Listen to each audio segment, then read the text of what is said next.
অন্তর্বর্তীকালীন সরকারের ডাক টেলিযোগাযোগ ও তথ্য প্রযুক্তি উপদেষ্টা মোহাম্মদ নাহিদ ইসলাম বলেছেন, যারা সাধারণ ছাত্র ও জনসাধারণকে নির্মমভাবে গুলি করে হত্যা করেছে তাদের সবাইকেই আইনের আওতায় এনে কঠোর শাস্তি দেওয়া হবে। বৈষম্য বিরোধী ছাত্র আন্দোলনে রাজধানীতে পুলিশের গুলিতে আহত হবার পর চিকিৎসাধীন অবস্থায় নিহত টাঙ্গাইলে সাজিদের জানাজায় অংশ নিতে গিয়ে তিনি এ কথা বলেন। বৃহস্পতিবার দুপুরে ধনবাড়ী উপজেলায় সাজিদের বাড়িতে যান তিনি। নাহিদ বলেন, সাজিদদের আত্মত্যাগের কারণেই নতুন স্বাধীনতা অর্জিত হয়েছে। জগন্নাথ বিশ্ববিদ্যালয়ের শিক্ষার্থী ইকরামুল হক সাজিদ গত ৪ আগস্ট পুলিশের গুলিতে আহত হন। বুধবার ঢাকার একটি হাসপাতালে তার মৃত্যু হয়।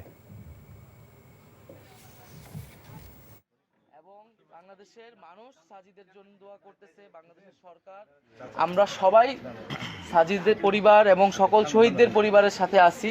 এই যে সাধারণ মানুষদের কিভাবে গুলি করে হত্যা করা হয়েছে আপনারা দেখছেন সবই। আজকে তাদের বিচার অবশ্যই আমরা বিচার করব, সেই বিচার করার জন্য কিন্তু আমরা এই নতুন বাংলাদেশ আমরা অর্জন করছি।